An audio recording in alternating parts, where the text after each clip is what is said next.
Hello and welcome to another episode of Pakistonomy. Over the last few weeks, we've talked about Pakistan's economy, issues related to it. We've touched upon reforms in India, but one country that we've missed about talking about on is Bangladesh. And of course, when Bangladesh was founded, it was one of the poorest countries in South Asia, devastated by the war in 1971, which was really a brutal uh, act in terms of what happened on the ground in Dhaka and beyond.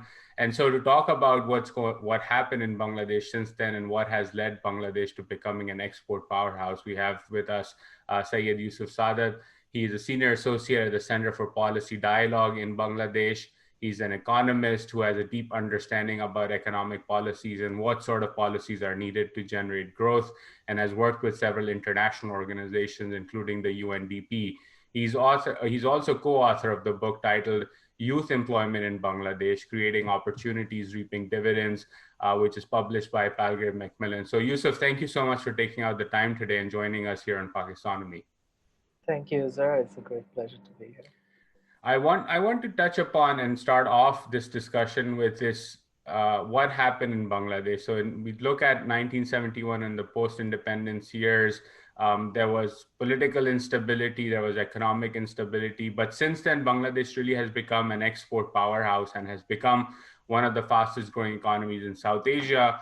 Predictions are that in the next few years, it will overtake India in terms of GDP per capita, even on the purchasing power parity metric, which has not happened. So, share with us some of the keys to success for Bangladesh when it comes to this amazing economic transformation. So basically, as you know, as you correctly mentioned, like right after the war, Bangladesh was completely shattered in terms of its socioeconomic, indicators and infrastructure, and there was lots of lives and livelihoods. So it was a very difficult time, just like for any other country which has come right out of a war. But then a number of things have, taken place that have really turned things around for Bangladesh. And it didn't happen very quickly. Like right immediately after the war, also we faced a lot of natural disasters and all those things. So it took us some time. But I feel that quite a few things have happened which have, moved the pivot in our favor. And one of the biggest things that I would say, and if we do this as a kind of comparison, because this is Pakistan only. So if I do this as a kind of comparison between Pakistan and Bangladesh, like from the period of the war. So if you see, if you go back to almost like 1960s, back then the population growth rate of East Pakistan, which was like Bangladesh, was around 2.8%. And the overall population of East Pakistan was also larger during the war in 1971. And West Pakistan was growing at 2.4%, which was slower in terms of population. And population of West Pakistan was also a bit lower, like 6 to 10 million lower. But then after the war, population growth rate of Bangladesh fell drastically, and then it did recover a bit, but it never went back to the pre-war or the 1960s rates. So after the war, what has happened is that Pakistan, Bangladesh both have tried to control their population, but in terms of success, I would say Bangladesh has been more successful. Like if you look at the growth rate in the latest years, like 2019, Bangladesh population was growing at 1%, whereas Pakistan's population was growing at 2%. And around, I think in 1980s, somewhere in the 80s, around 83 or 84, Pakistan overtook Bangladesh in terms of population. And because this is because within a decade of our independence, we had started all these programs to control population, to send girls to school, and all of these things that we have done. We have tried to slow down the growth of population. That was one of the biggest decisions that we took in the early years. And that has paid off, I think, because in 2019, Bangladesh's population was around 160, 170 million, whereas Pakistan's population was in excess of 200 million.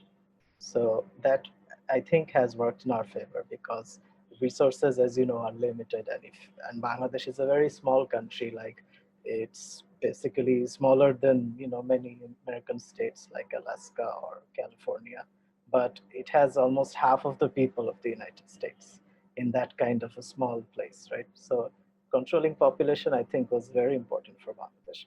But hello. Sorry to interrupt, but I always remind people that, Pakistan, for example, is smaller than the size of Texas and has over Yeah. 200 million people. It's like two-thirds of the population of the United States in a space that is smaller than the state of Texas.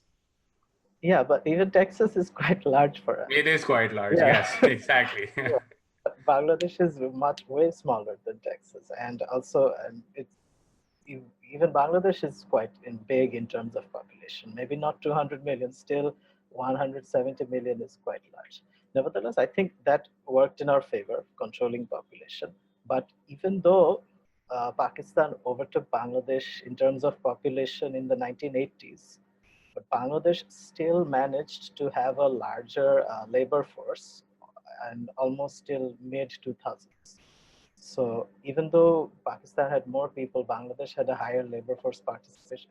Bangladesh had a higher labor force participation rate, and so uh, for almost 20 years we had less people but more workers than Pakistan. So that really helped us also. And the other issue was that our workers were also less paid, which is not really good for the workers. But in terms of competitiveness, the wages of Bangladeshi workers, it's hard to compare wages internationally. But if you look at ILO's, like, gross monthly minimum wages for Bangladesh and Pakistan, you'll see that in Bangladesh it's like around $263 per month, whereas in Pakistan it's almost $481 per month. So there's quite a bit of a difference between the minimum wage of workers in Bangladesh and Pakistan. So this huge labor force that we have in Bangladesh, which is a large pool of workers who are willing to work at low wages, this also, I think, gave us a competitive edge, and it also worked in our favor. The other issue is that if you think about it, that where did these extra workers come from? Because Bangladesh had less people, but it had more workers. How come Pakistan had more people, it had less workers? So the problem is that in Pakistan, the labor force participation rate for women, for girls, was much lower than Bangladesh. Like, even in the 1990s, female labor force participation in Pakistan was 4%, whereas in Bangladesh it was 7%. And in 2019, if you look at it, it's like 15% for Pakistan, 21% for Bangladesh. So on average, Bangladesh has 10 to 15 million extra women working in the labor force compared to Pakistan. And also uh, in women in like high and middle management and senior management positions, also that's almost double of that of Pakistan. So this story, this will you will see that this is a recurring theme as you think about Bangladesh and what has happened for Bangladesh. You'll see that the role of women will come back over and over again. So And from a really yeah, quickly on the women's side, before I lose that thread there, what yeah. were some of the things that the government did very early on that created that momentum for getting women in the labor force? Was there something specific that was done to make sure that that happened, or was that just, a natural tendency among Bangladeshi society to have women going into work and it not being as much of a taboo as it is in North India and Pakistan? Mm, yeah, but there was a taboo. Obviously, there were taboos, and in terms of culture and social norms, South Asian countries are quite similar. So there were some problems. Obviously, women in Bangladesh, when they first started all their journey into the economy, they obviously did encounter lots of social problems. But the government of Bangladesh, they have taken a number of steps, and also the non-government sector, I think the non-state actors, they also played a big role there, because you know that Bangladesh is the it's the birthplace of microcredit. And in 2006, when Mohammad Yunus and Grameen Bank were awarded the Nobel Peace Prize. By then, they had, given around, on average, of $100 loans to more than 7 million borrowers, and 95% of them were women. And so if you think about BRAC, which is the largest NGO in the world, it's also founded in Bangladesh. Sir Fazl Hassan Abid sadly passed away recently. But BRAC has had a huge influence on Bangladeshi development. Like from the 1980s to 1990s, BRAC taught over 12 million women how to make, oral rehydration therapy like Orsaline, just to treat diarrhea and to treat dehydration. So those things were important. And recently, as you know, everybody knows that women are working in the RMG sector of Bangladesh, in the ready-made garment sector. Almost 3 million women are working there. And also, what I mentioned earlier regarding population, around 1980s, Bangladesh started the female education stipend.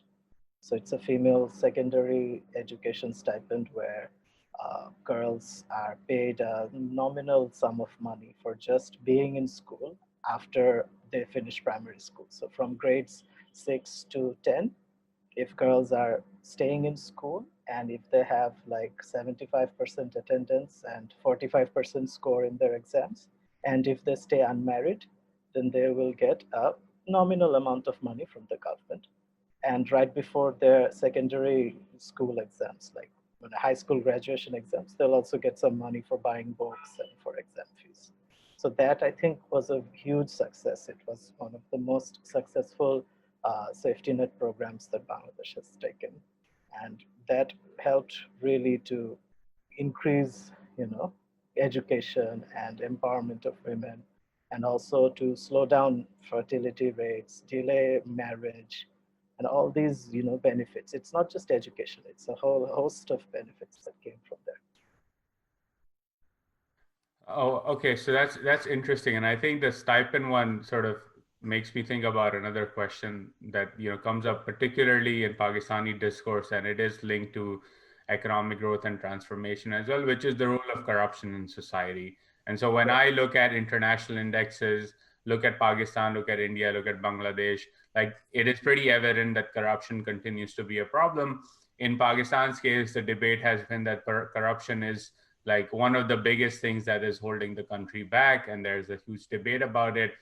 But it seems like Bangladesh has a similar problem. So I was just curious to get your thoughts around, when you have a stipend for women, one would argue that in a society where corruption is a problem, there would be leakages and this money would be captured by others who are actually not giving the money to women who are actually going to school. And so the issues come up. How does Bangladesh deal with this issue of corruption over the long horizon?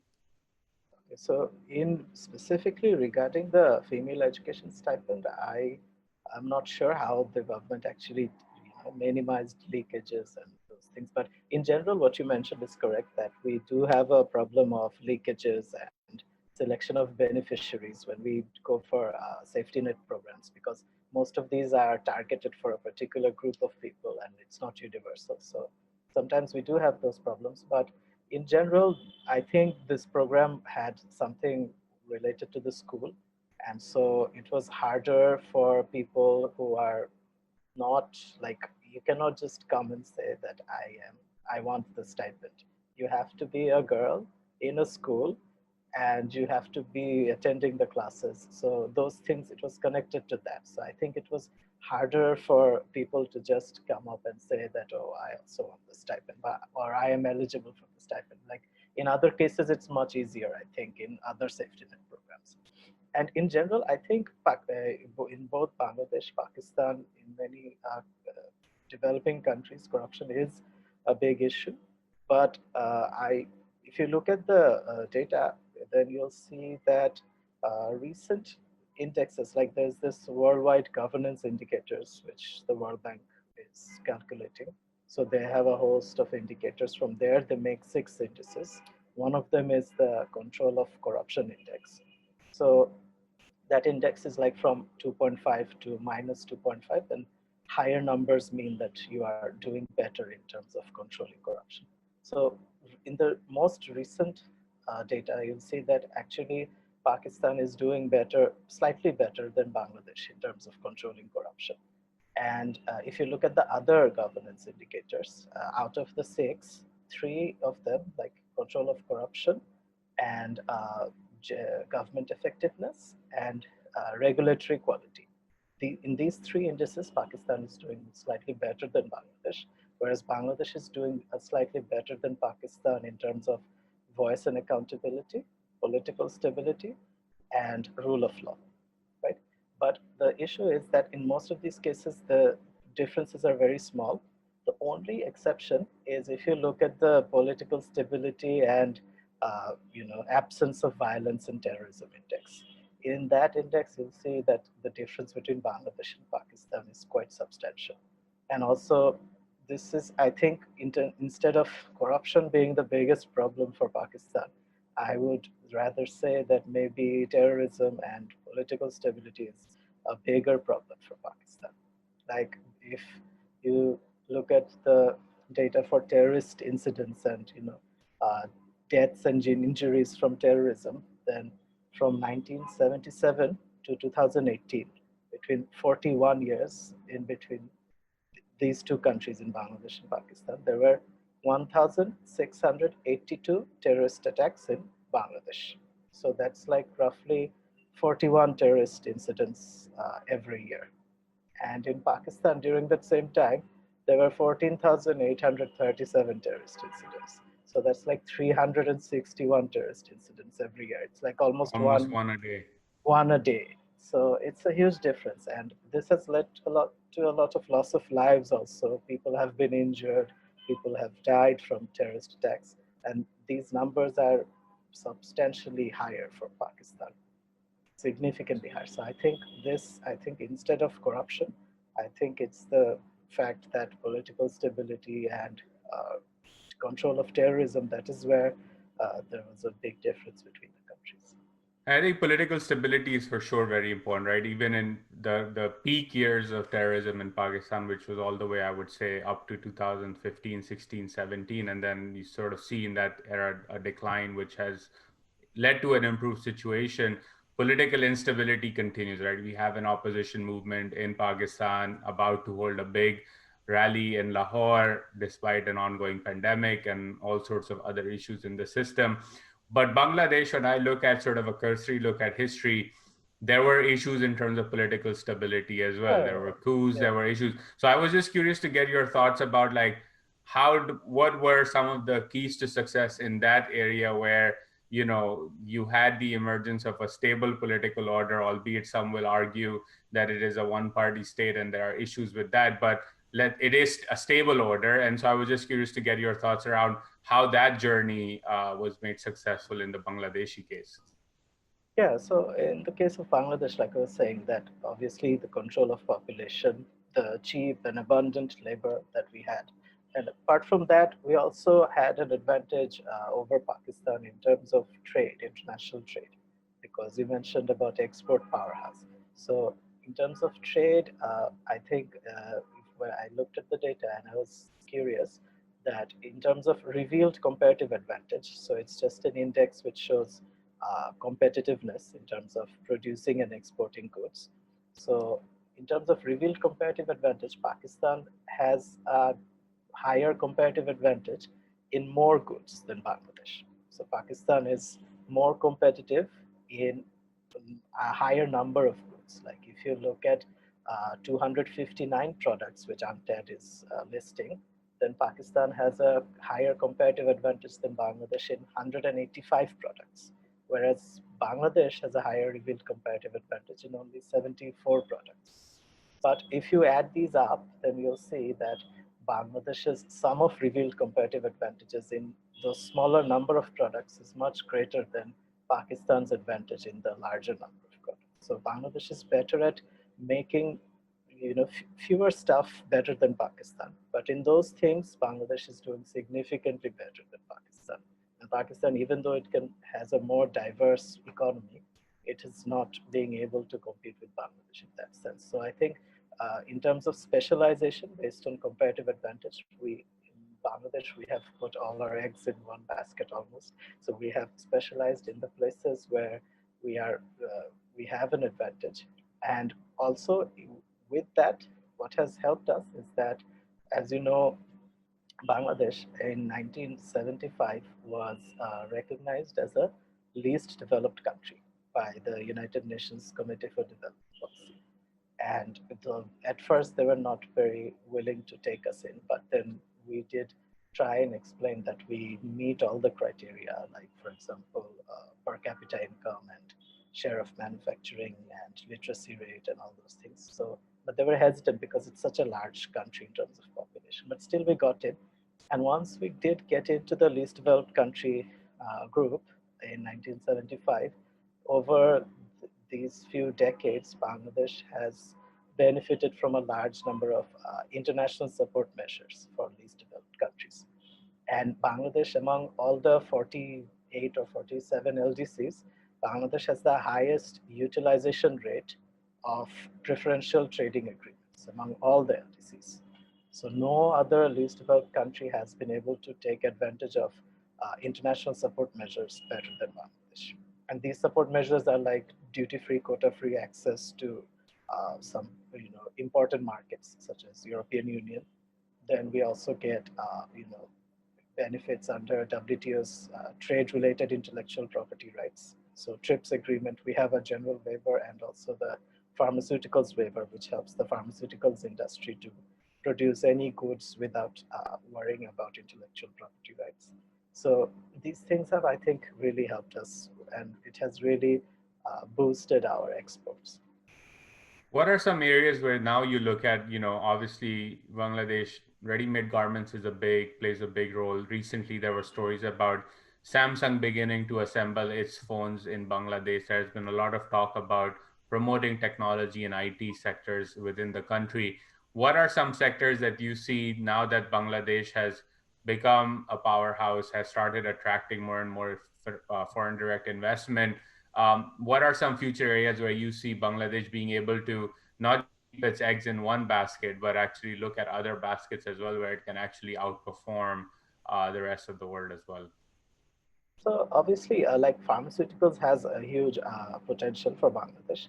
If we could enjoy the pharmaceuticals waiver of the WTO trade-related intellectual property rights agreement till 2033, which is the highest point that you can go, then I think we could significantly benefit in terms of pharmaceuticals exports, and we could produce medicines at very cheap prices for on many countries of the world where people need all these medicines. And even during this pandemic, at this time, if Bangladesh, if you like, our prime minister recently made a proposal to share the technology of COVID vaccines and to share these things, because once you share it with us, we can produce it much cheaper than any other Western country. And also, you remember Bangladesh, I think, was exporting remdesivir when it started becoming used for COVID-19 treatment. So pharmaceuticals, I think, is one where we can look into, apart from ready-made garments. The other one, I think, if we can try and get over some of the obstacles in the general agreement on trade and services under WTO. So over there, we have certain obstacles which prevent us from exporting services, and also there's a problem of regarding recognition of academic degrees. Like doctors in Bangladesh are not directly recognized in America. So these kinds of issues are there. So if we can, somehow overcome some of these obstacles, then we can export more of skilled labor. Like a lot of the vast majority of the developed world, they are now undergoing aging population, and their populations are getting older. And in countries like Japan, they also don't have enough nurses, they don't have enough care workers. And for countries like Bangladesh, if Japan would recognize our care nurses and our care workers, then we could send them to Japan. So these kinds of things can be there, I think, in the future. So I think that's interesting because I was going to ask like what the impact of COVID-19 has been on sort of the expatriate labor force of Bangladesh, which is concentrated in sort of the Gulf monarchies. And, obviously there have been shutdowns, there are labor market reforms going on over there. And people have come back, not only in Bangladesh, they've come back to India, they've come back to Pakistan. And there's been some degree of pain felt by those households where an average household would get 10, 15, maybe 25% of their income from that remittance flow coming in. And these people have come back home. So, what has been the impact of that pandemic, particularly focusing on this influx of people coming back from the Gulf, that export labor not having jobs? Yeah, so obviously, well, hundreds of people have returned home from various countries, from the Middle East, from Italy. In fact, the COVID-19 first came to Bangladesh from Italy when some migrant workers had to come back because it was getting really difficult over there. So obviously, it's going to be very difficult. Many of these workers have returned, but they haven't been able to integrate themselves into the economy as of yet, because some of them used to work in sectors like they used to work in restaurants in Italy, but now restaurants in Bangladesh are also not doing well. So they are finding it difficult to get jobs, obviously. And ultimately, the Bangladesh economy is not large enough to accommodate all the Bangladeshi people in the world. The labor market of Bangladesh, the workers, they have to explore opportunities abroad, and we have to send our workers abroad, whether it's skilled labor or unskilled labor. The Bangladesh economy cannot absorb all the Bangladeshis living in all parts of the world. So eventually, these people will try to go back to the countries from where they came from. But it also depends on the way in which we can control COVID-19 and in which the other countries can also control COVID-19. So if we can keep the virus at bay in Bangladesh, and also the host countries, if they can also control the virus, then I think our workers can go back more safely. Can you shed some light also on the domestic front in terms of, uh, COVID-19? There were lockdowns, obviously. Initially, there were closures of factories and exports declined sharply. We saw some protests from garment workers around Eid, whether they were coming back to work or not.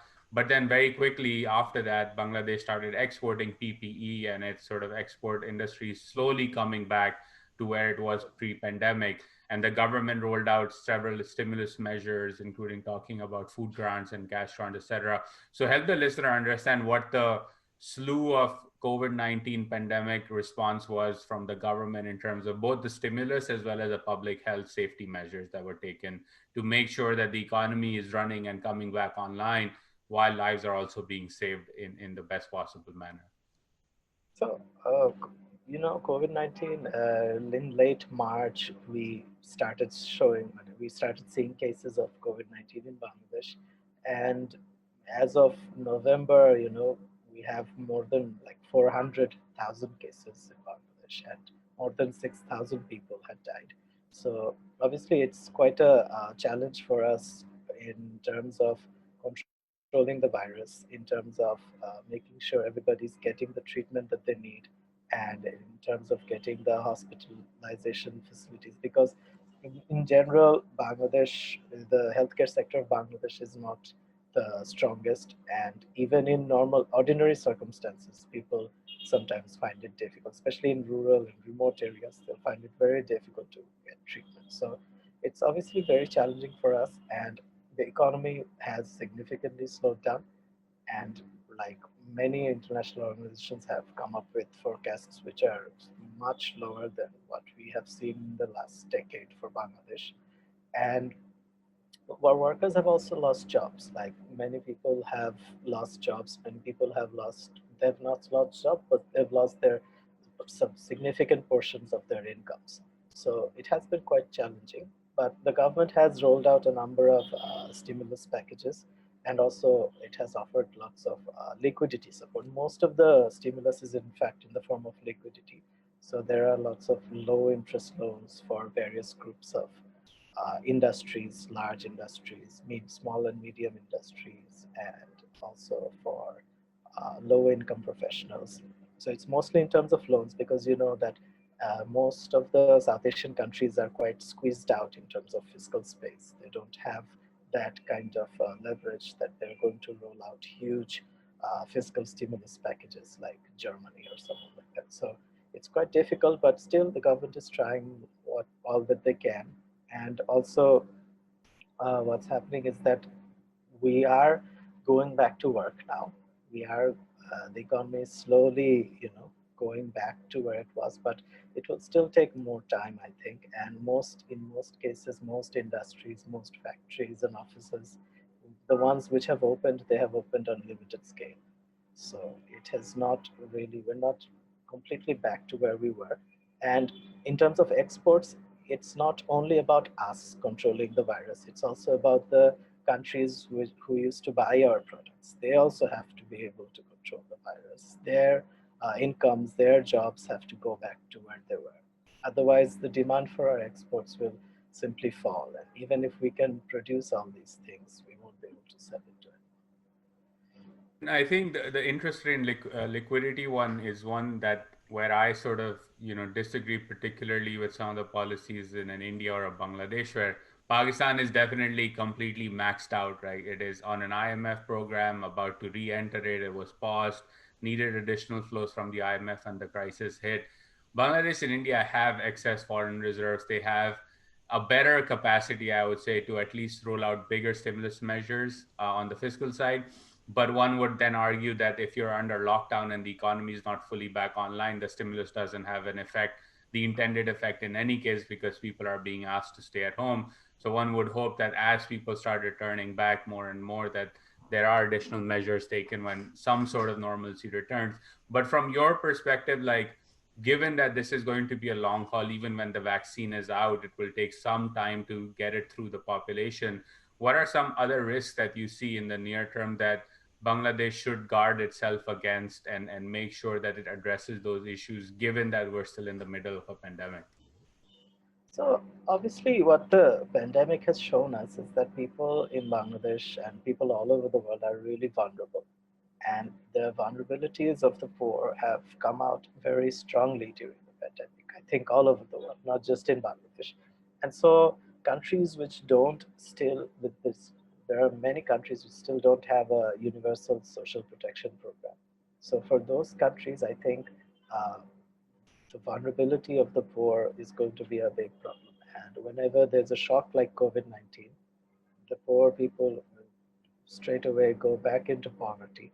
And that's going to be very difficult for them to adjust and come back to where they were.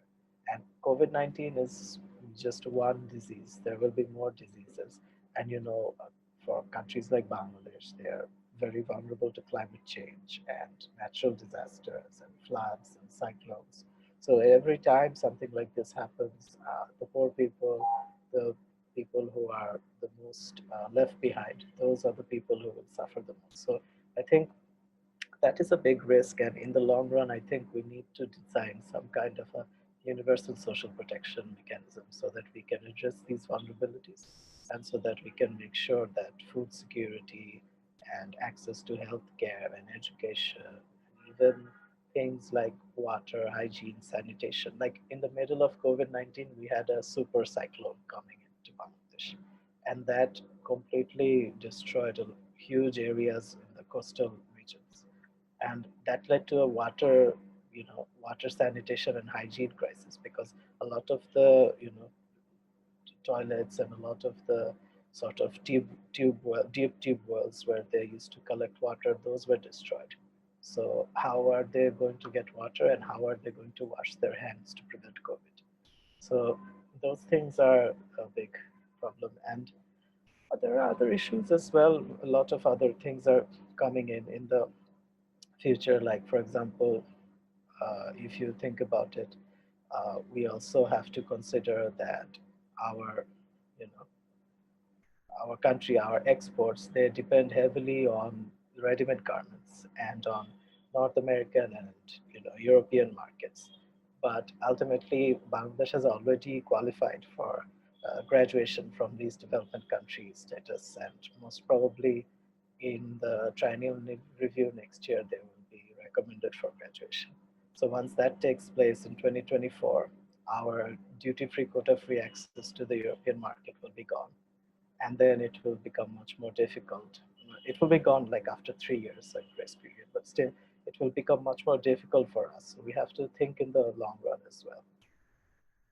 So, on that note, like obviously COVID will also change or has already changed what people wear, how they dress, fashion trends, etc. Fast fashion is no longer there. So obviously that is a risk on top of everything else, making sure that the factories that are there adjust rapidly to more people wearing sweatpants instead of pants, for example, right, at a Yeah. very basic level. And then obviously, as you were talking about the risks, I was thinking, you mentioned the cyclone. There's climate change and climate adaptation. And again, those types of cyclones and extreme weather events will become more and more common. So I fully agree with you that you need to have not only a policy that increases resiliency of your infrastructure and your economy in general, but also to make sure about how do you roll out disaster relief measures for the most vulnerable segments of society. And I think that's where all of South Asia, in my view, can collaborate and learn from each other, because the risk is a shared risk. And if super cyclones are coming in Bangladesh, they're also going to hit parts of the Arabian Sea. They'll hit Karachi, they'll hit Mumbai, they'll hit other coastal areas at the same rate, if not more. So there's a lot of need to do that. There's a lot of need for collaboration on agriculture, as well, in terms of climate adaptation. So one would hope that these countries start talking with each other. And speaking of countries, like obviously in Pakistan, the biggest economic partner has been China, and the China-Pakistan Economic Corridor has been a flagship part of the Belt and Road Initiative. But the Chinese have also tried to make investments within Bangladesh as well, and in certain sectors. And obviously, India is next door to you guys as well, and there's this competition between India and China growing at the same time. So, from an economic perspective, how do you see Bangladesh navigating this tug of war between two large powers that are right next door to Bangladesh, and frankly, with which Bangladesh has a much better relationship, particularly with India, than Pakistan does? But how does that play out within the economic issues of Bangladesh itself? So basically, when there's a tug of war between these kinds of large countries, what happens is that for small countries like Bangladesh, they get into a sort of dilemma, which is quite difficult for them to get out of. And what they say, that when the elephants fight, it's only the grass that suffers. So that's what's going to happen. That if the countries, if India, China, and if large countries get into some kind of a struggle, then smaller countries and like Bangladesh, Nepal, Bhutan, Myanmar, these countries will tend to suffer. But generally, Bangladesh has maintained a foreign policy of friendship towards all, and that kind of a thing. So we have a very good strong ties with both India and China. China is right now the biggest trading partner for Bangladesh, and also China is one of the major investors for Bangladesh. And India obviously has been a long time trading partner, and we share a huge land border with India as well.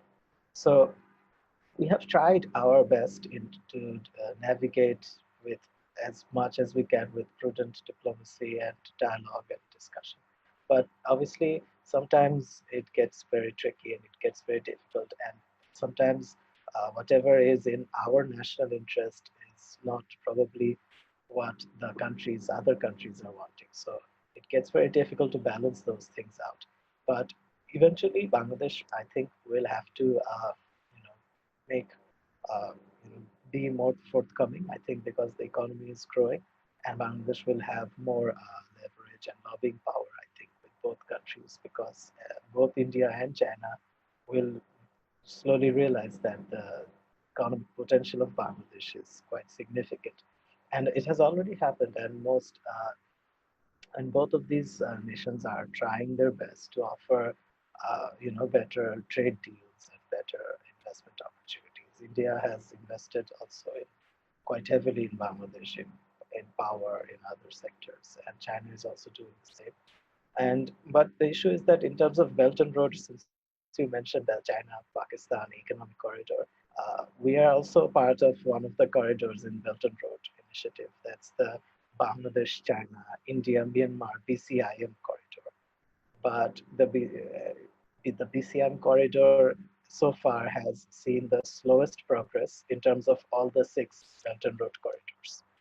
So, and that is mainly because India has gradually become more and more reluctant to take part in the BCIM corridor, because even like 10 years before, 10 or more years before Belt and Road Initiative was launched by President Xi Jinping, we in at the Center for Policy Dialogue, our chairman, he also Professor Sobhan, he wrote a book on the reigniting the old Silk Route and coming up with and restoring those trade routes that used to go on in ancient times. And there was this car rally from Kolkata to Kunming.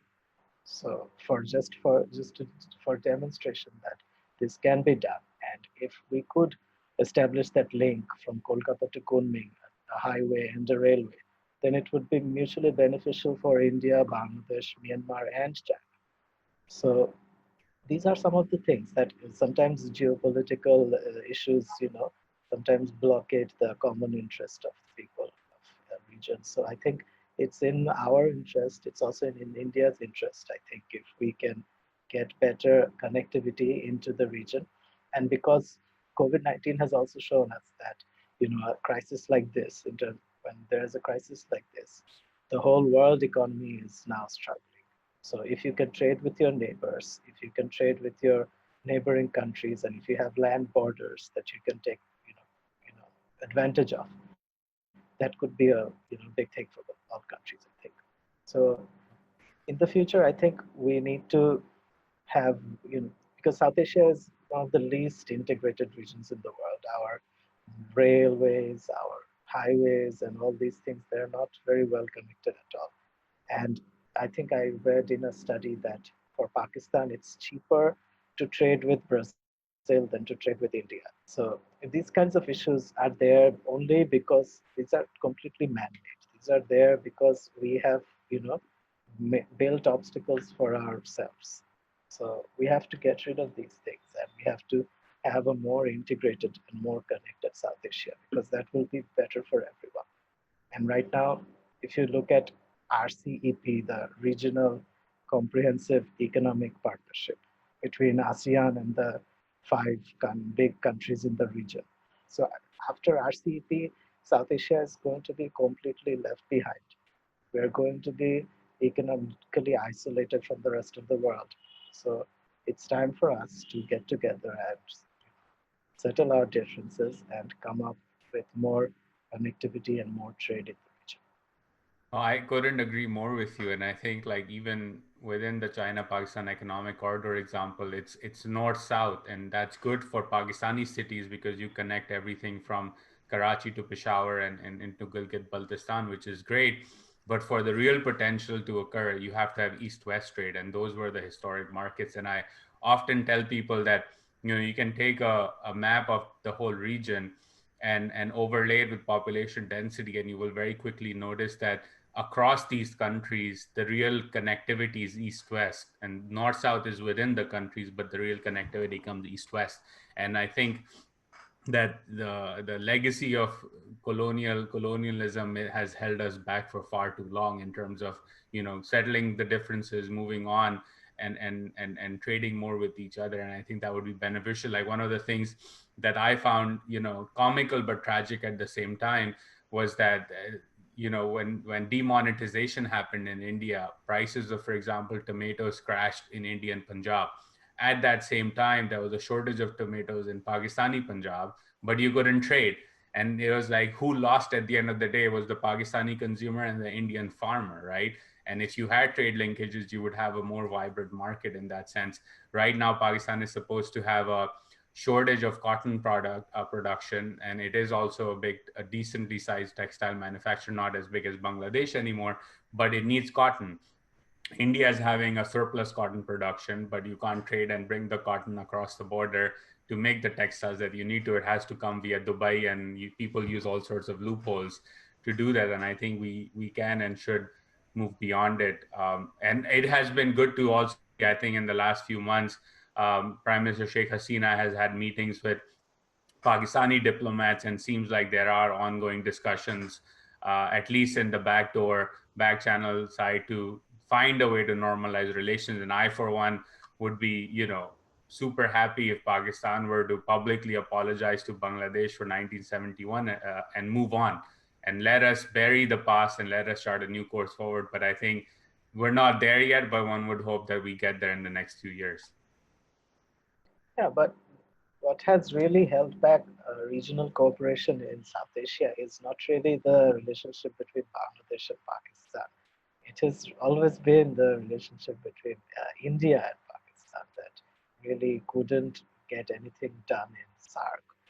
And also, right now in the Belt and Road Initiative, it's also the relationship between India and China that is, holding the BCIM corridor back. So, in terms of regional cooperation, Bangladesh was always in favor of that. Bangladesh was a founding member of SARC, and so we were always in favor of this, and we always realized that there is mutual gains from connectivity and trade and people to people understanding. You mentioned a few things that I think Pakistan can learn from, particularly population growth, educating women. Pakistan continues to lag there in terms of not only education of women writ large, but even youth literacy. It is far behind Bangladesh. It is actually behind countries like Rwanda now, which is a tragedy in terms of the fact that Rwanda suffered an insane war, genocide in the 90s, and has recovered from that while Pakistan has fallen behind. And you mentioned political stability as well, and couldn't agree with you more.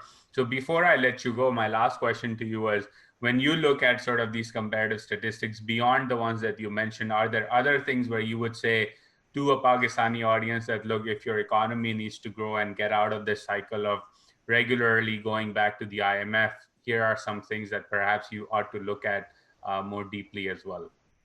So one of the things that I found for Pakistan, I would say that if you look at the economy and if you look at Pakistan in general, you'd see that the military plays a big role in Pakistan, and military expenditure in Pakistan is almost 3 times larger than Bangladesh in absolute terms. Also, in terms of per capita, it's like twice in terms of GDP or in terms of as a share of government expenditure. Also, it's several times higher than Bangladesh. So Pakistan has this huge budget for the army, for the military, and because this is because of its overall policy of having a full spectrum deterrence for India. That whatever India is doing vis-a-vis India, we are going to have something in as a response to Indian military. And this, I think, this huge military, this huge arsenal of weapons, like Pakistan, as you know, is one of the 9 nuclear nations in the world. And Pakistan, according to Stockholm International Peace Research Institute, Pakistan had 160 nuclear warheads in 2019, I think. So that's a lot of nuclear weapons. And ultimately, if you think about it, these are weapons which are only there for intimidation. They're only there to just, uh, intimidate your opponents. And they have never been used except for the occasions in Japan. They've almost never been used. All the 9 nuclear nations are building these huge stockpiles for no reason. And obviously, I understand that the military is obviously a public good. Defense is a public good. Any country needs national defense, that's for sure. But nuclear weapons will never be used in defense.